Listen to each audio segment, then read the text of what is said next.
Olá pessoal, bom dia, boa tarde, boa noite a todos.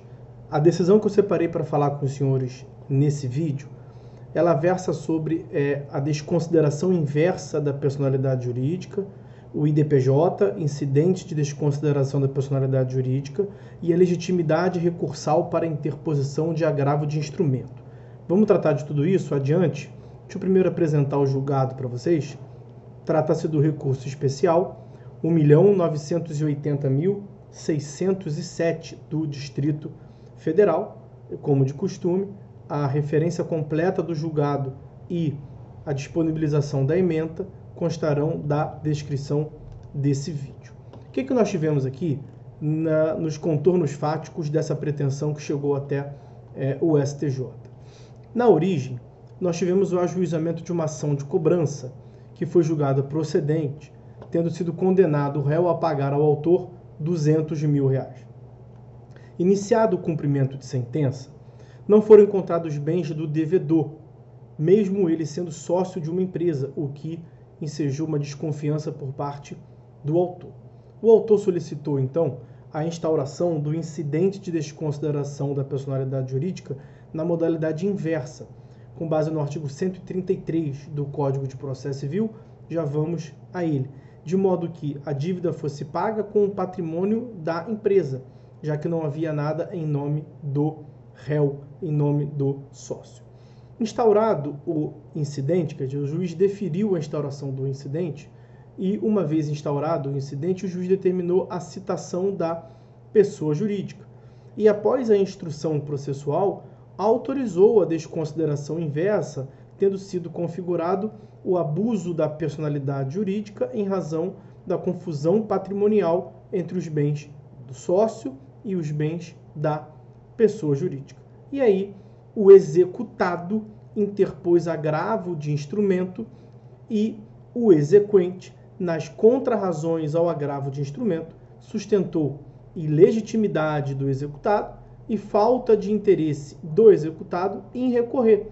Eis que os bens que suportarão a execução não serão mais ele executado sócio da PJ, mas sim o da própria pessoa jurídica. O que nós temos aqui do ponto de vista técnico e normativo para analisar e trabalhar com os senhores? Primeiro ponto é que vigora no direito empresarial o princípio da autonomia patrimonial.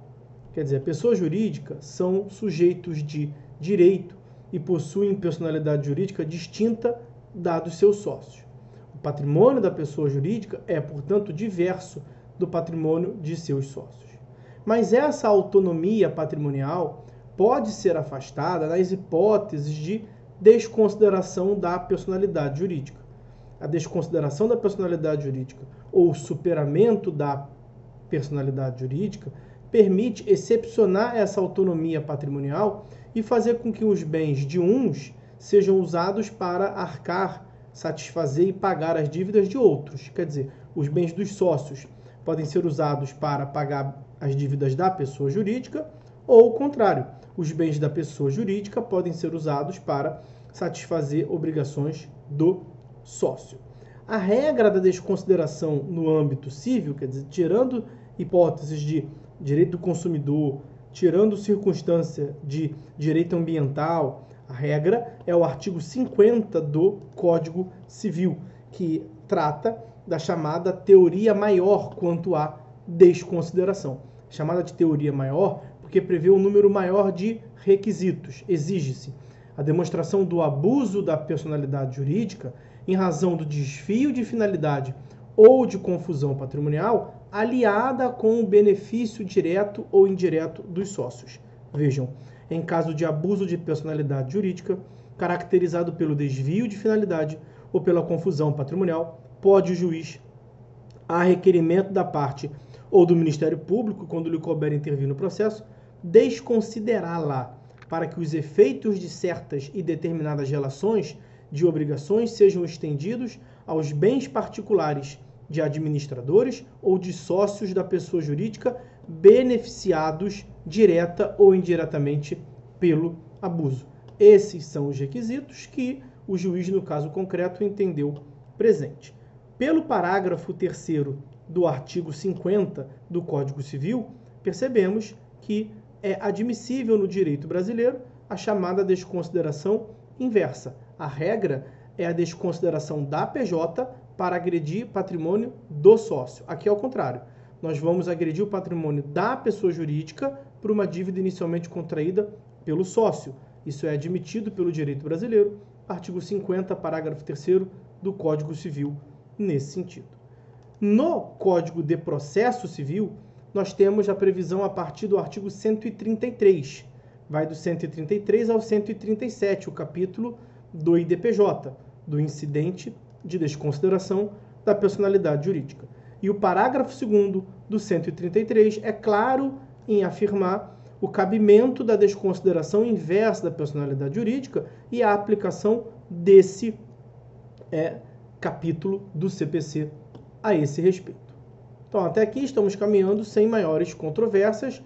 O juiz determinou a desconsideração inversa por entender preenchidos os requisitos, determinou a citação da PJ.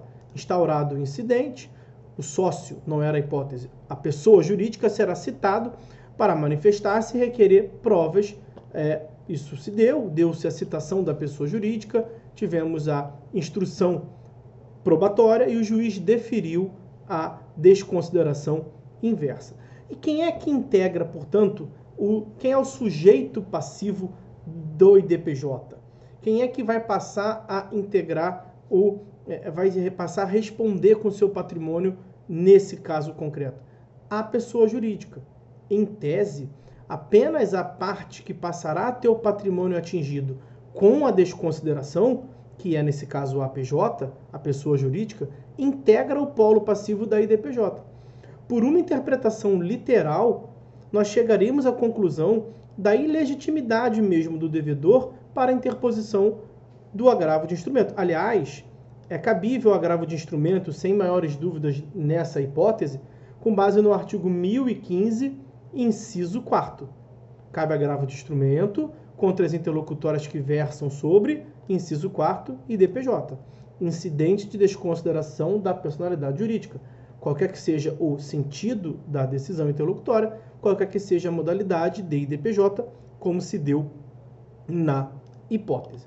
E aí, o grande cerne da questão foi em torno justamente da legitimidade e do interesse em recorrer. Porque a interpretação literal do 133 e desses institutos levaria mesmo à conclusão, como o autor que apresentou contrarrazões ao agravo de instrumento do sócio, que o autor disse: não, você é sócio, você não pode interpor agravo de instrumento, você não tem legitimidade nem interesse. Quem deveria interpor o agravo de instrumento é a PJ. Quem tem interesse e legitimidade em discutir a desconsideração é quem vai ter o patrimônio atingido, que nesse caso é a PJ. Mas, meus amigos, o que o STJ concluiu? A autonomia patrimonial entre os bens da PJ e dos sócios somente existe por força de vontade dos sócios. É a chamada affectio societatis. Então, se o próprio sócio da PJ, sócio majoritário, aliás, quis recorrer em nome próprio, não há de se considerar como parte ilegítima, porque, de um modo ou de outro, ou seja, bens do próprio sócio, ou ele como sócio, o bem do próprio, a pessoa física do sócio, ou ele enquanto sócio da pessoa jurídica, sócio majoritário, ele vai ser atingido. Então, o STJ deu uma interpretação elástica à legitimidade nessa hipótese. E mais, o que disse o STJ? O interesse jurídico do sócio continua nessa hipótese. Por quê? Porque nem que seja por meio de um direito de regresso que a PJ terá em face dele, sócio, que é o devedor originário, ele tem interesse jurídico, portanto, em tentar obter uma decisão que lhe seja mais favorável juridicamente.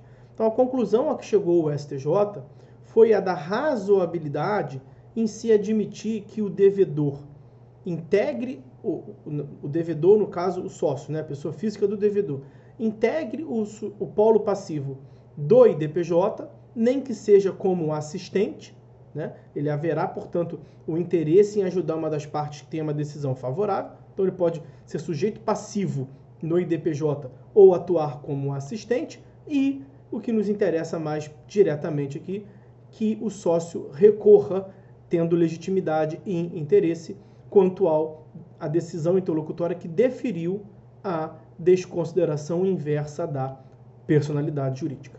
Ok? Então, esses os pontos que eu separei para falar com os senhores a respeito desse julgado. Por hora é só. Fiquem todos com Deus e até a próxima.